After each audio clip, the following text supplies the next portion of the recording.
Welcome to Classic Christmas Stories, where we have new public domain holiday classics every day until Christmas. Today's tale is Nathaniel Hawthorne's enchanting winter story, The Snow Image, a Childish Miracle, first published in 1850. If you're enjoying these daily stories, I'd be so grateful if you'd tap follow or subscribe on your favorite app or podcast platform. Or consider buying me a coffee at the link below. Thank you. Settle in now with something warm and let's begin.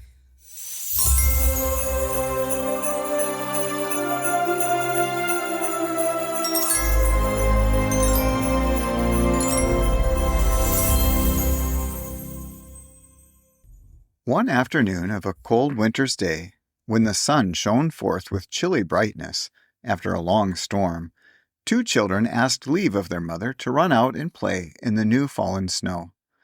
The elder child was a little girl, whom, because she was of a tender and modest disposition, and was thought to be very beautiful, her parents, and other people who were familiar with her, used to call Violet.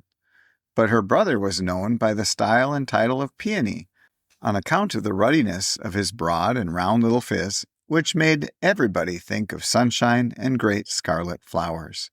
The father of these two children, a certain Mr. Lindsay, it is important to say, was an excellent but exceedingly matter-of-fact sort of man, a dealer in hardware, and was sturdily accustomed to take what is called the common-sense view of all matters that come under his consideration. With a heart about as tender as other people's, he had a head as hard and impenetrable, and therefore perhaps as empty, as one of the iron pots which it was a part of his business to sell. The mother's character, on the other hand, had a strain of poetry in it, a trait of unworldly beauty, a delicate and dewy flower, as it were, that had survived out of her imaginative youth, and still kept itself alive amid the dusty realities of matrimony and motherhood.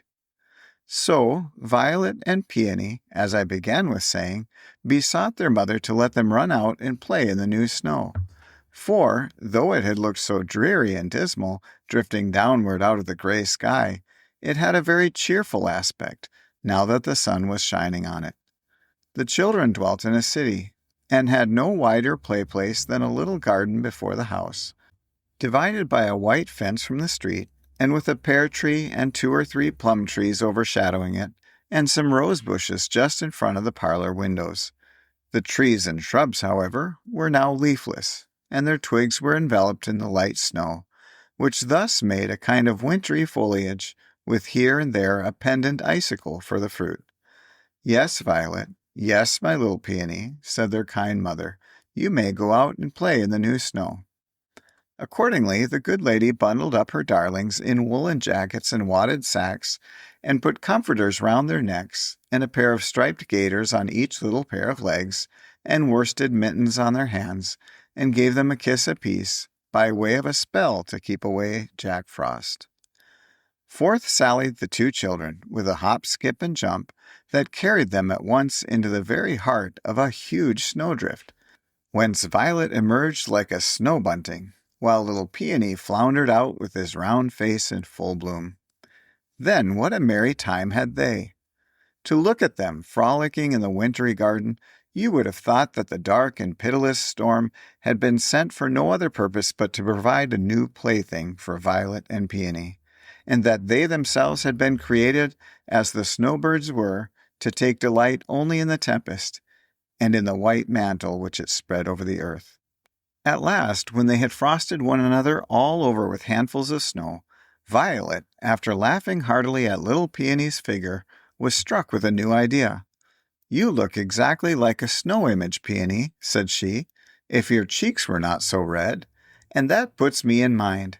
Let us make an image out of snow, an image of a little girl, and it shall be our sister, and shall run about and play with us all winter long. Won't it be nice?" "Oh, yes," cried Peony, as plainly as he could speak, for he was but a little boy. "That will be nice, and Mamma shall see it." "Yes," answered Violet, "Mamma shall see the new little girl, but she must not make her come into the warm parlor, for you know our little snow sister will not love the warmth." And forthwith the children began the great business of making a snow image that should run about, while their mother, who was sitting at the window and overheard some of their talk, could not help smiling at the gravity with which they set about it. They really seemed to imagine that there would be no difficulty whatever in creating a little live girl out of the snow.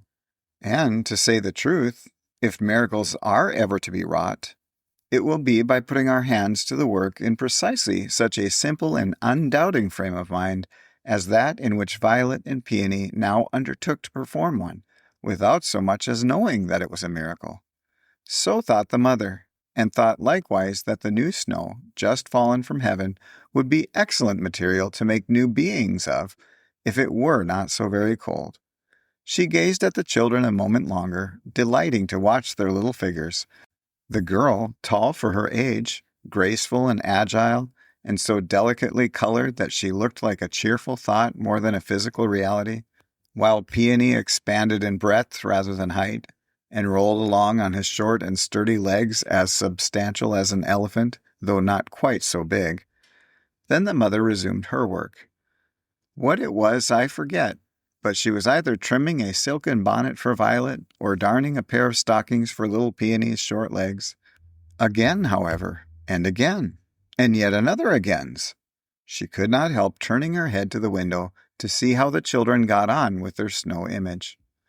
Indeed, it was an exceedingly pleasant sight, those bright little souls at their task.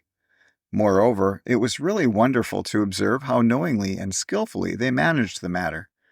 Violet assumed the chief direction and told Peony what to do, while, with her own delicate fingers, she shaped out all the nicer parts of the snow figure.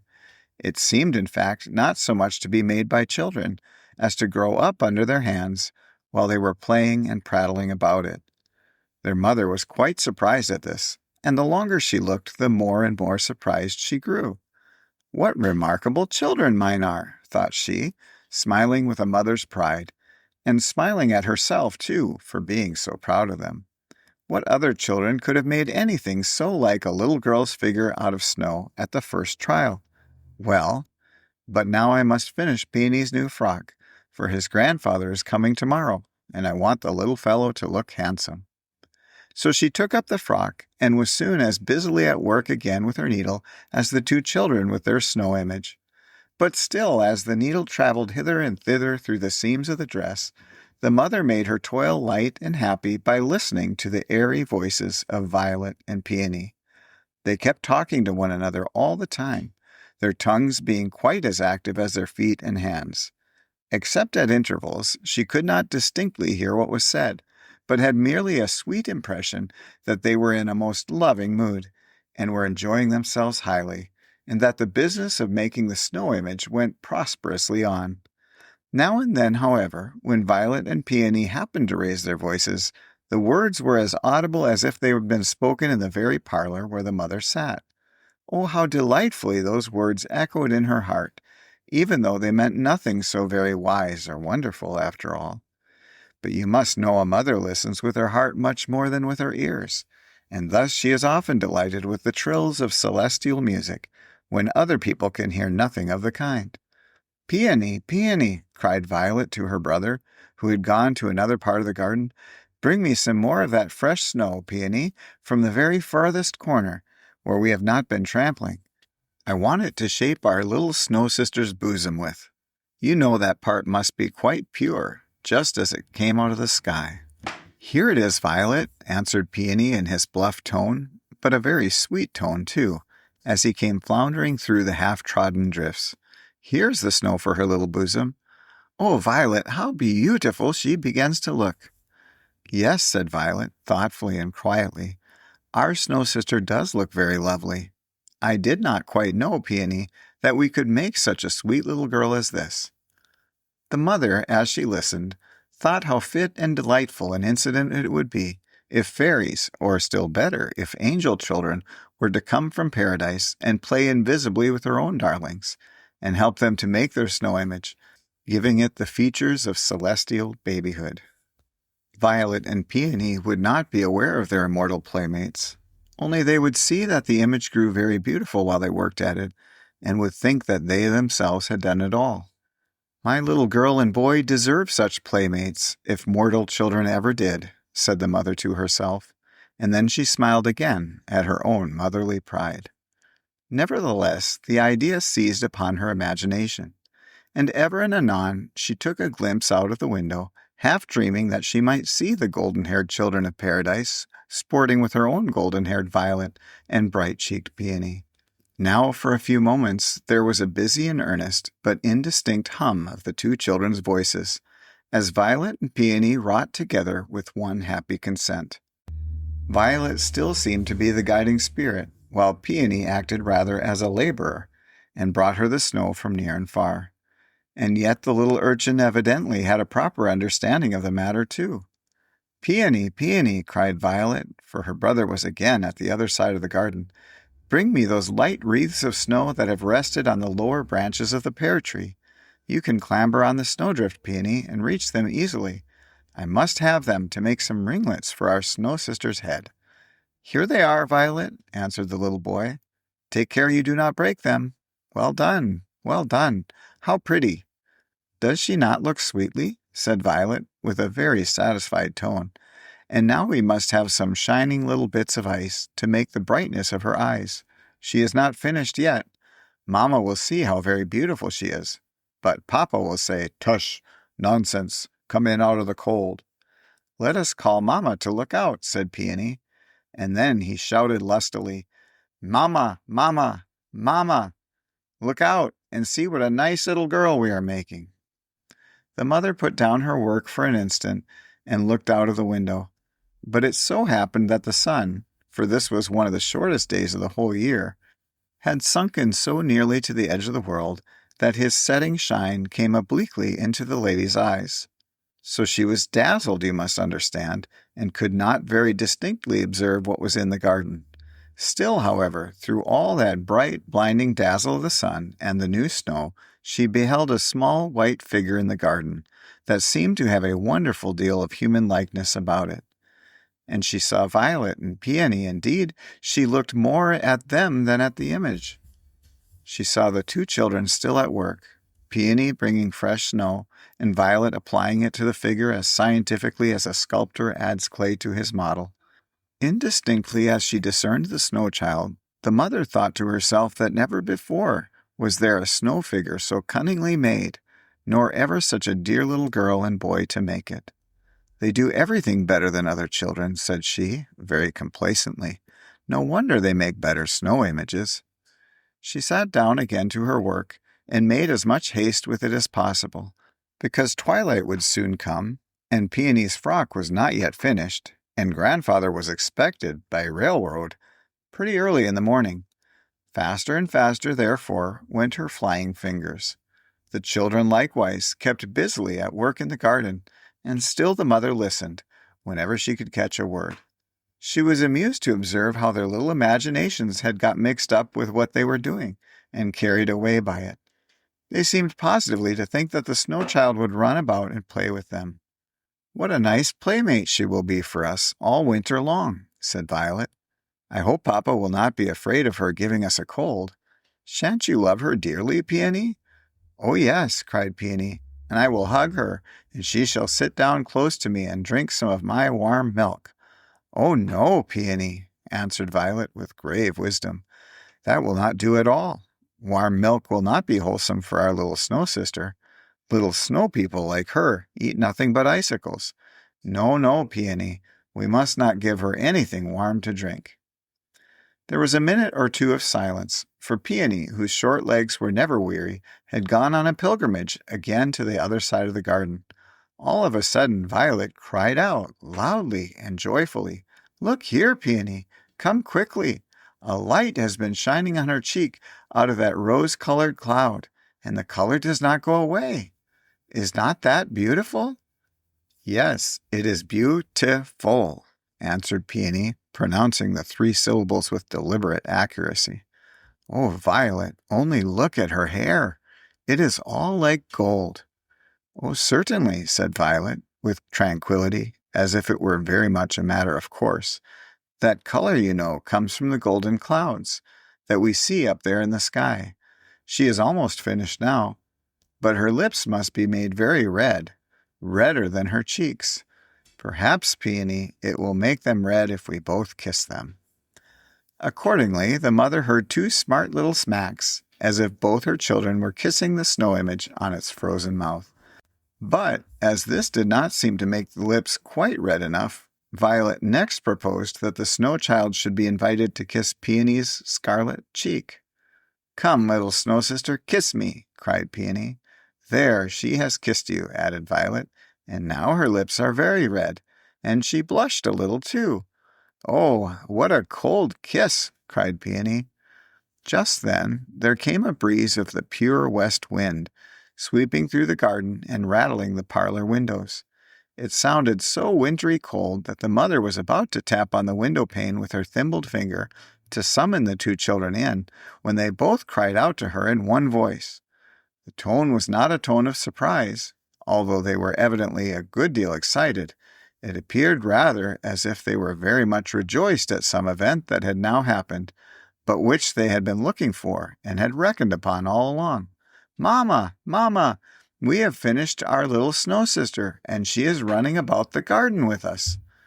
"What imaginative little beings my children are," thought the mother, putting in the last few stitches into Peony's frock. "And it is strange, too, that they make me almost as much a child as they themselves are. I can hardly help believing now that the snow image has really come to life." "Dear Mamma," cried Violet, "pray look out and see what a sweet playmate we have." The mother, being thus entreated, could no longer delay to look forth from the window. The sun was now gone out of the sky, leaving, however, a rich inheritance of his brightness among those purple and golden clouds which make the sunsets of winter so magnificent. But there was not the slightest gleam or dazzle, either on the window or on the snow, so that the good lady could look all over the garden and see everything and everybody in it.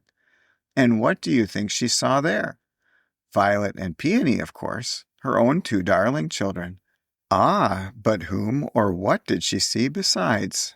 Well, if you will believe me, there was a small figure of a girl, dressed all in white, with rose-tinged cheeks and ringlets of golden hue, playing about the garden with the two children.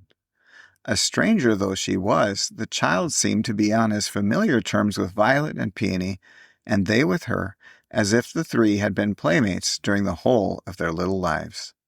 The mother thought to herself that it must certainly be the daughter of one of the neighbors, and that, seeing Violet and Peony in the garden, the child had run across the street to play with them. So this kind lady went to the door, intending to invite the little runaway into her comfortable parlor, for now that the sunshine was withdrawn, the atmosphere out of doors was already growing very cold.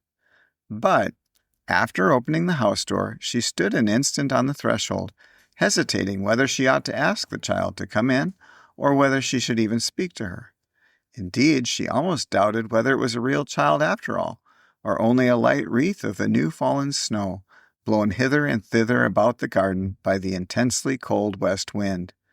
There was certainly something very singular in the aspect of the little stranger. Among all the children of the neighborhood, the lady could remember no such face, with its pure white and delicate rose color, and the golden ringlets tossing about the forehead and cheeks. And as for her dress, which was entirely of white and fluttering in the breeze, it was such as no reasonable woman would put upon a little girl when sending her out to play in the depth of winter. It made this kind and careful mother shiver only to look at those small feet, with nothing in the world on them except a very thin pair of white slippers. Nevertheless, airily as she was clad, the child seemed to feel not the slightest inconvenience from the cold, but danced so lightly over the snow that the tips of her toes left hardly a print in its surface, while Violet could but just keep pace with her, and Peony's short legs compelled him to lag behind. Once, in the course of their play, the strange child placed herself between Violet and Peony, and taking a hand of each, skipped merrily forward, and they along with her. Almost immediately, however, Peony pulled away his little fist, and began to rub it, as if his fingers were tingling with cold, while Violet also released herself, though with less abruptness, gravely remarking that it was better not to take hold of hands. The white-robed damsel said not a word, but danced about, just as merrily as before. If Violet and Peony did not choose to play with her, she could make just a good playmate of the brisk and cold west wind, which kept blowing her all about the garden, and took such liberties with her that they seemed to have been friends for a long time. All this while the mother stood on the threshold, wondering how a little girl could look so much like a flying snowdrift, or how a snowdrift could look so much like a little girl. She called Violet and whispered to her. "Violet, my darling, what is this child's name?" asked she. "Does she live near us?"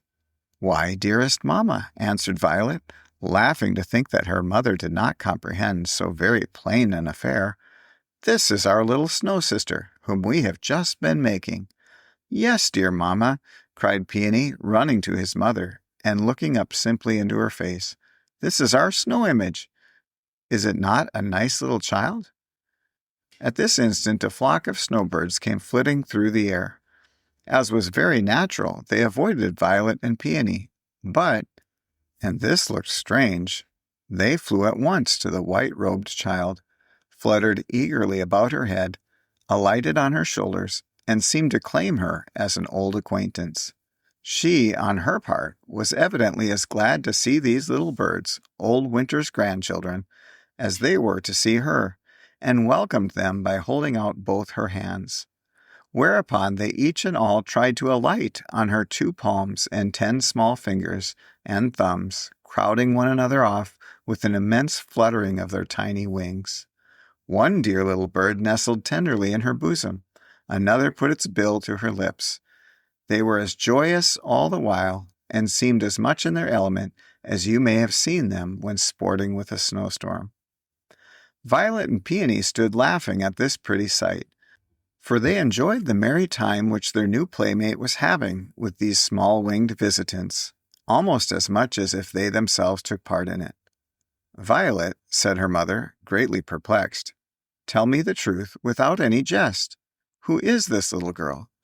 "My darling mamma," answered Violet, looking seriously into her mother's face, and apparently surprised that she should need any further explanation, "I have told you truly who she is. It is our little snow image, which Peony and I have been making. Peony will tell you so, as well as I." "Yes, mamma," asserted Peony, with much gravity in his crimson little phiz. "This is little Snow Child. Is she not a nice one? But, mamma, her hand is, oh, so very cold."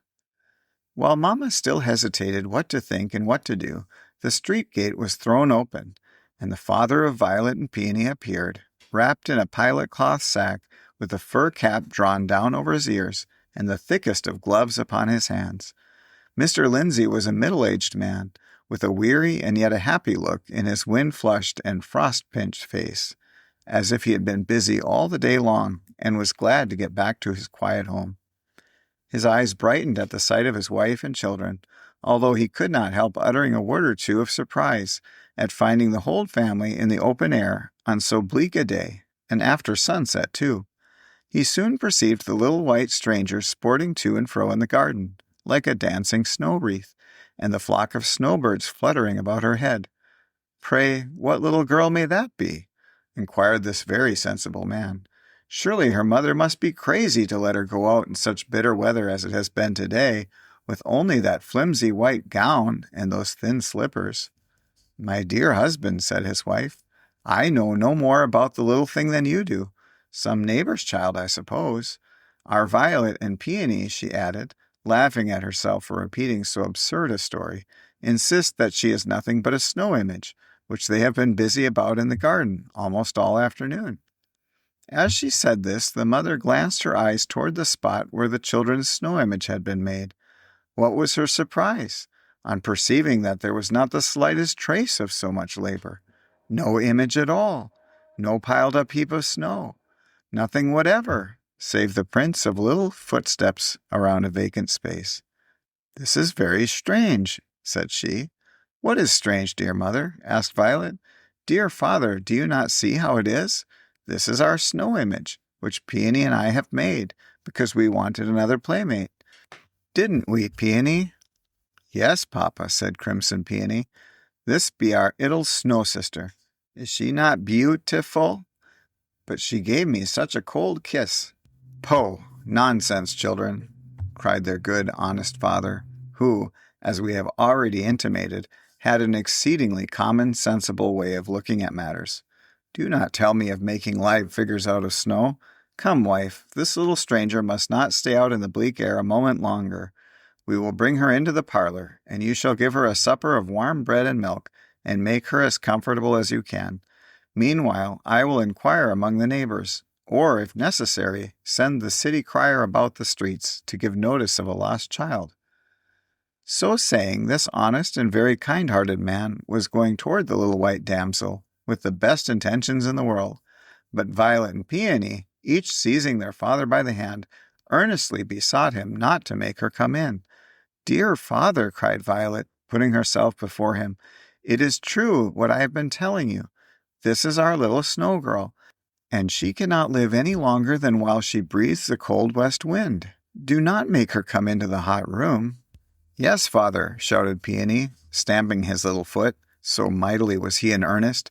"This be nothing but our 'ittle snow child. She will not love the hot fire." "Nonsense, children, nonsense, nonsense," cried the father, half vexed, half laughing at what he considered their foolish obstinacy. "Run into the house this moment. It is too late to play any longer now. I must take care of this little girl immediately, or she will catch her death a cold." "Husband, dear husband," said his wife in a low voice, for she had been looking narrowly at the snow child, and was more perplexed than ever. "There is something very singular in all this. You will think me foolish, but may it not be that some invisible angel has been attracted by the simplicity and good faith with which our children set about their undertaking? May he not have spent an hour of his immortality in playing with those dear little souls? And so the result is what we call a miracle. No, no, do not laugh at me. I see what a foolish thought it is." "My dear wife," replied the husband, laughing heartily, "you are as much a child as Violet and Peony." And in one sense, so she was, for all through life she had kept her heart full of childlike simplicity and faith, which was as pure and clear as crystal, and looking at all matters through this transparent medium, she sometimes saw truths so profound that other people laughed at them as nonsense and absurdity. But now kind Mr. Lindsay had entered the garden, breaking away from his two children, who still sent their shrill voices after him, beseeching him to let the snow child stay and enjoy herself in the cold west wind. As he approached, the snowbirds took to flight. The little white damsel also fled backward, shaking her head, as if to say, "Please do not touch me," and roguishly, as it appeared, leading him through the deepest of the snow. Once the good man stumbled and floundered down upon his face, so that, gathering himself up again, with the snow sticking to his rough pilot cloth sack, he looked as white and wintry as a snow image of the largest size. Some of the neighbors, meanwhile, seeing him from their windows, wondered what could possess poor Mr. Lindsay to be running about his garden in pursuit of a snowdrift, which the west wind was driving hither and thither. At length, after a vast deal of trouble, he chased the little stranger into a corner where she could not possibly escape him. His wife had been looking on, and, it being nearly twilight, was wonderstruck to observe how the snow child gleamed and sparkled, and how she seemed to shed a glow all around her, and when driven into the corner she positively glistened like a star. It was a frosty kind of brightness, too, like that of an icicle in the moonlight. The wife thought it strange that good Mr. Lindsay could see nothing remarkable in the snow child's appearance. "Come, you odd little thing," cried the honest man, seizing her by the hand. "I have caught you at last, and will make you comfortable in spite of yourself. We will put a nice warm pair of worsted stockings on your frozen little feet, and you shall have a good thick shawl to wrap yourself in. Your poor white nose, I am afraid, is actually frostbitten, but we will make it all right. Come along in." And so, with a most benevolent smile on his sagacious visage, all purple as it was with the cold, this very well-meaning gentleman took the snow child by the hand and led her towards the house. She followed him, droopingly and reluctant, for all the glow and sparkle was gone out of her figure. And whereas just before she had resembled a bright, frosty, star-gemmed evening, with a crimson gleam on the cold horizon, she now looked as dull and languid as a thaw. As kind Mr. Lindsay led her up the stairs of the door, Violet and Peony looked into his face, their eyes full of tears, which froze before they could run down their cheeks, and again entreated him not to bring their snow image into the house. "Not bring her in?" exclaimed the kind-hearted man. "Why, you are crazy, my little Violet, quite crazy, my small Peony. She is so cold already that her hand has almost frozen mine, in spite of my thick gloves. Would you have her freeze to death?" His wife, as he came up the steps, had been taking another long, earnest, almost awe-stricken gaze at the little white stranger.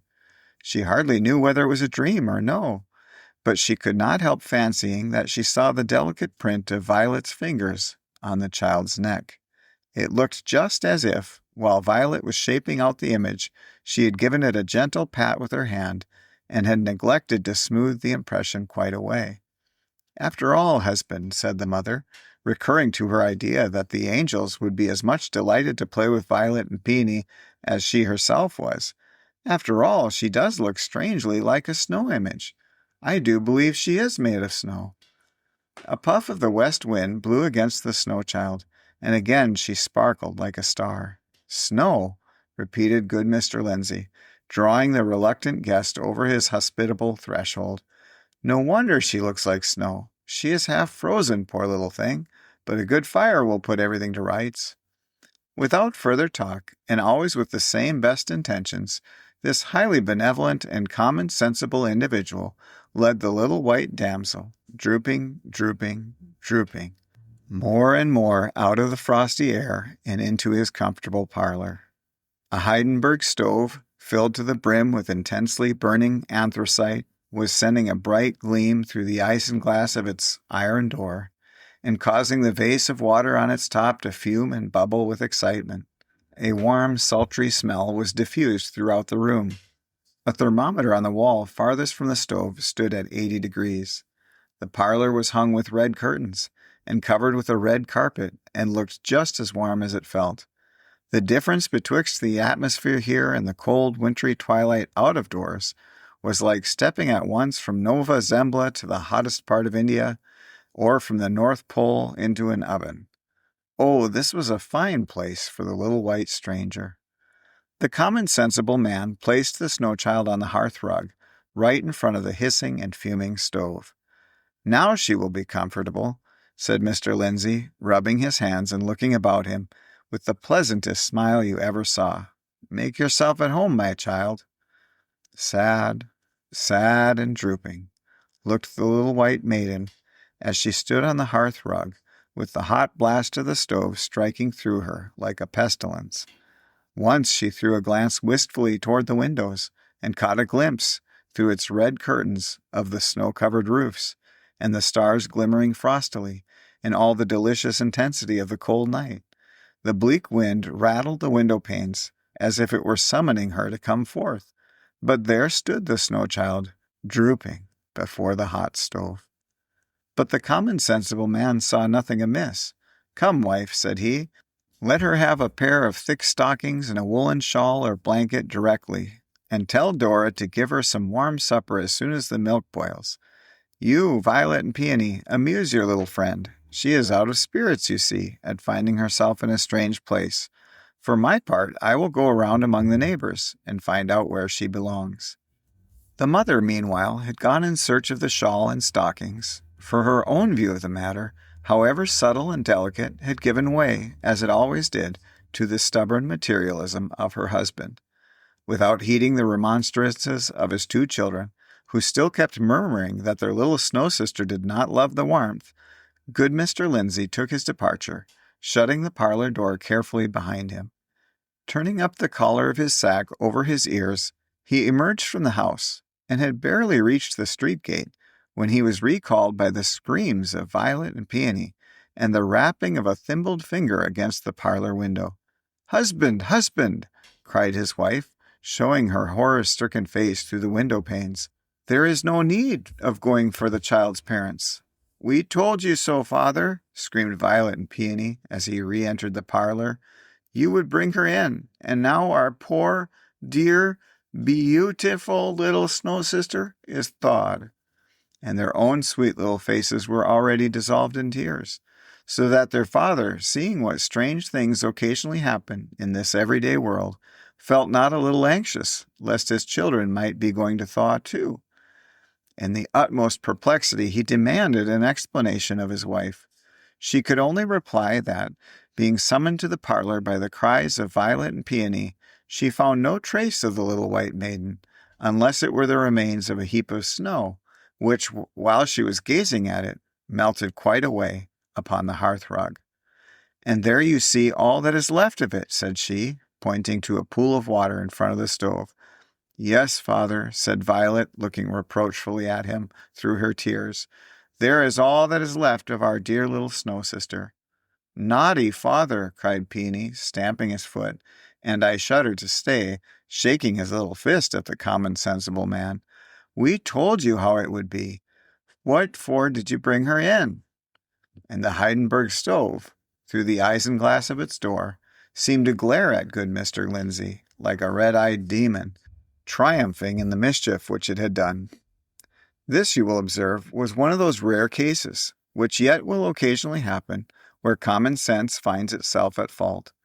The remarkable story of the snow image, though to that sagacious class of people to whom good Mr. Lindsay belongs it may seem but a childish affair, is nevertheless capable of being moralized in various methods, greatly for their edification. One of its lessons, for instance, might be that it behooves men, and especially men of benevolence, to consider well what they are about, and, before acting on their philanthropic purposes, to be quite sure that they comprehend the nature and all the relations of the business at hand. What has been established as an element of good to one being may prove absolute mischief to another. Even as the warmth of the parlor was proper enough for children of flesh and blood, like Violet and Peony, though by no means very wholesome even for them, but involved nothing short of annihilation to the unfortunate snow image. But, after all, there is no teaching anything to wise men of good Mr. Lindsay's stamp. They know everything. Oh, to be sure, everything that has been, and everything that is, and everything that, by any future possibility, can be. And, should some phenomenon of nature or providence transcend their system, they will not recognize it, even if it come to pass under their very noses. "Wife," said Mr. Lindsay, after a fit of silence, "see what a quantity of snow the children have brought in on their feet. It has made quite a puddle here before the stove. Pray tell Dora to bring some towels and mop it up." That was Nathaniel Hawthorne's magical, The Snow Image. I hope it brought a little wonder to your day. If these stories are becoming part of your holiday tradition, please consider tapping follow or subscribe wherever you listen, and a quick rating means the world. You can also support the show with a one-time coffee at Buy Me a Coffee, and the link is below. Every gift helps bring next year's season to life. Tomorrow, another heartwarming classic awaits. Until then, may your days be merry and bright. Thank you for listening.